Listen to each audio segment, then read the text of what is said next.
This is bait, life outside the Federal Witness Protection Program. A very dangerous way to exist.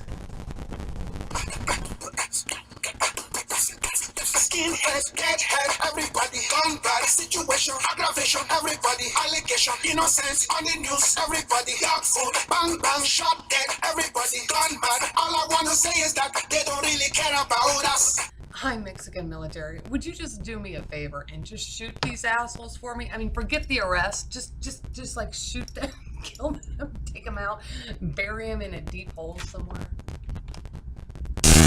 Hey, it's Suze, and welcome to today's episode of War Crimes Unit. Hey, nice to see ya. Whoa, boy, they hit my account again. It's like the same. Guess what? Guess which account? The AeroMexico account. This poor AeroMexico account. I mean, holy cow, dude. If this charge doesn't get reversed, I mean, I guess at least I'll get my airline points. But you know what? That's neither here nor there. I could have used this $21. Dude, not $21. How the heck much is it? It's not $21. It's $44. Take that back. This one's $44. The last one was $21. Okay. Here's what happened today. Okay, so you know what? For some reason, the public transportation system in Tucson, Arizona, you can't buy a long-term bus pass like at different stops like you can in Los Angeles. You either have to buy them apparently at a grocery store called Fry's or something, or you have to go downtown. Well, you know, I was on the bus. I paid cash. I just told the bus driver, okay, well, I'll just go downtown. Because, you know, I really was just hoping to actually, you know, do this with a live person. Because, see, I already had this happen in Los Angeles. And in which that I used the same AeroMexico Visa card, and the first time I swiped it through to buy a 7-day bus pass, it was declined. And then I go to use it, you know, try it again, and it worked the second time. See, but I got charged twice. And U.S. Bank and they have reversed the charge. But we're still actually working on the fraud claim, and unfortunately, I think they're sending me my paperwork down to Calexico, California, so I'm going to have to call them so I can fill out the fraud claim. But you know what? Here's the thing. So it happens again today. So the key is preventing me from buying a bus pass so I wouldn't be able to get to work, get to the grocery store, get around town. It's the same pattern that happened in Los Angeles. It's human trafficking. You see? So it's not just the fact that my account gets hit twice. It's the fact that what they were preventing, you know, being done, and they're trying to prevent me from having transportation. Keep in mind, this FBI, CIA, Al-Qaeda task force already swiped my Honda Prelude years ago. So they would prefer for me to walk, and see what happens when I walk. Then they can easily send the stalkers out, for one. They can send the stalkers out whether or not I walk to the grocery store, and they have cars. This is what usually happens in different cities and states. I'm walking to the grocery store, cars will stop, people will offer rides to me and stuff like that. And I don't know, a couple times I've taken them and wondered, you know, if I should be doing this or not. And you know, and see, it also has another motive. See, then they would be able to figure out where I lived, exactly where I live.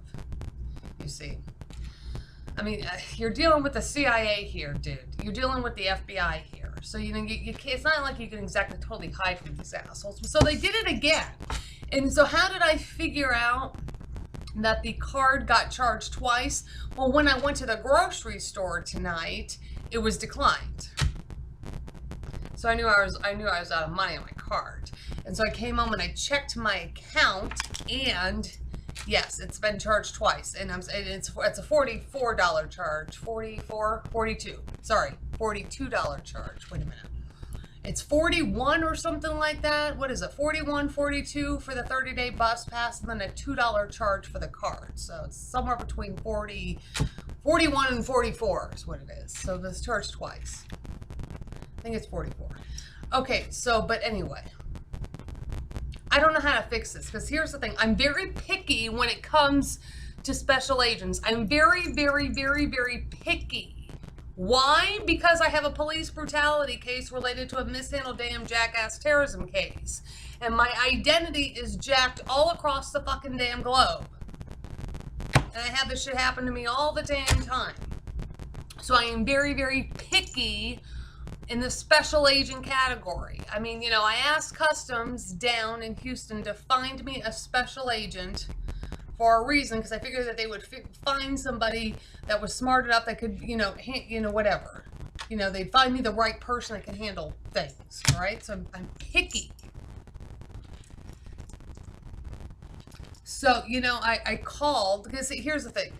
Especially Agent Paul Burkholder with Homeland Security Investigations down in Houston, Texas. See, we had a whole problem with another Capital One credit card issue. And I was working up in Barrow, Alaska, and I asked the police if they could help me figure this out. They wanted me to work with him. I called him, and he tells me he doesn't do credit cards. So, you know, like, but see, okay, so that was Capital One, and that was a huge, big thing. That was a $500 and something charge. I ended up getting recharged and is now sitting on my credit report because I refused to fucking damn pay it. Okay? And that is a secured credit card. Why did I get a secured credit card? Because of all the crap that's happened in the last 10 fucking years. Oh, thanks to this damn fucking FBI report. Okay, so then I'm picky. So when I called the Tucson Police Department, I was very picky. I was like, I explained to them I was going to make an online report. But I didn't want to leave Special Agent Paul Burkholder's desk number in an online report. So I wanted to talk to an officer. And boy, I was getting a lot of resistance. I felt like I was getting a lot of resistance. Explained to the officer I got the FBI in trouble with Congress 4 years ago, and I don't work with Homeland Security here in Arizona, and I don't work with the FBI. I'm picky. So, you know, a lot of resistance. I don't know. He gave me a reference number. Apparently someone's supposed to call me back. But because of the overwhelming amount of resistance, and because every time I try to do this kind of crap, every time I have a financial crime, just like I had down in Santa Monica, I get the runaround from the police. Like, you know, I'm sorry, but this is a big case. Any little thing that happens to me is the potential of being huge. Because of the nature of the situation. I told him the Marshal Service knows my case. The Marshal Service knows my case. See, you know, I mean, maybe if Special Agent Burkholder can't fix it, I mean, maybe the Tucson police, maybe they could figure out if the Marshals could fix it. I mean, I don't know. See, I was trying to see if the Marshals could fix my Capital One credit card, and I haven't been able to figure out if they can fix that or not. You see? So, but I don't know. But see, I figured if I called the Tucson police, if I made a police report, and then they have these experts that do financial crimes, and then maybe they could like figure this out, and maybe they could, you know what? Because how do I know that this same kind of cyber hack on this AeroMexico card, it's you know, just because he doesn't do credit cards, maybe he can't do that credit card or something, you know? Because that issue is really big on the Capital One, but maybe he could do this credit card or something, or maybe at least a detective in the Tucson Police Department could like talk to him. You know, he could call him and he could figure out why he can't fix it. And then the detective, the financial detective in the Tucson Police Department could call him, figure out why he can't fix it, you know, and then he could go from there. You see? Because technically when things happen, you're supposed to be making a police report. But that's really what I was hoping, is that if I got a police report and then I could talk to whatever, they could have his number and then they could figure it out.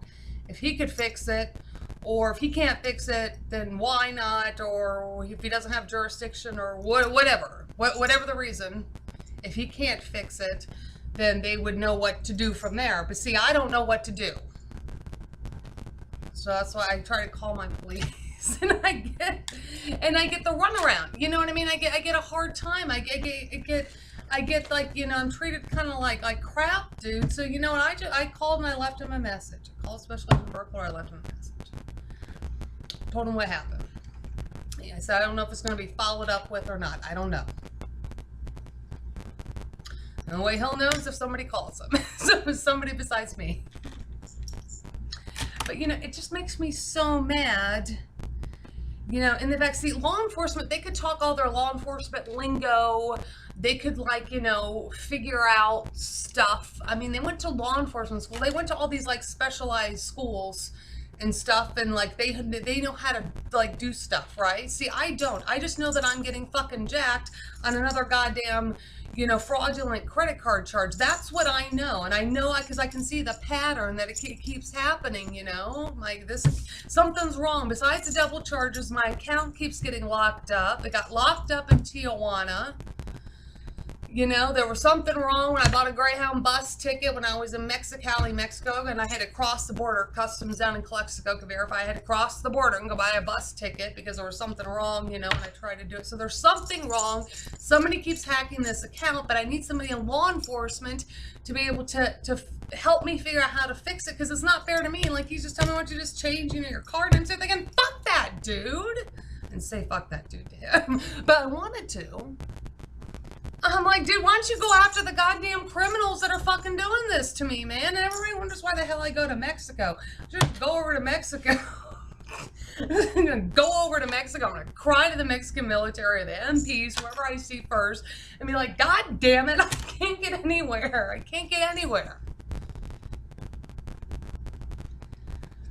You know, I try to follow the law enforcement chain of command. I try to see if, you know, these criminals that are abusing me can be caught or stopped. And you know what? And then I just, you know, I just get shit on. I'm sick of being damn shit on. Everybody wonders why I almost stayed in Mexico.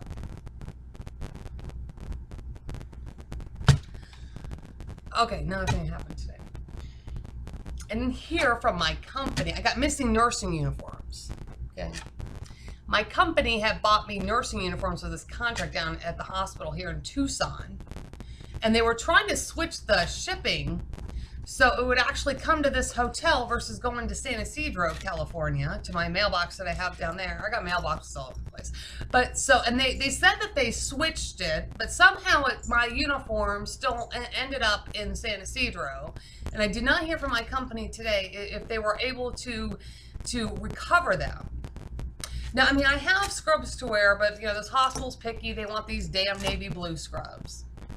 Okay, I got this color blue. I don't have navy blue, but that's why my company spent this money to, you know, making the hospital happy, buying navy blue scrubs. So, you know, if I didn't hear from my company today, I don't know. I emailed my recruiter just now, and, you know, I don't know. I don't know if they're on their way or not. But, you know, see, here's the next damn thing. You wait. Here's the next thing will fucking happen. I won't have goddamn scrubs to wear, and then the hospital won't let me work.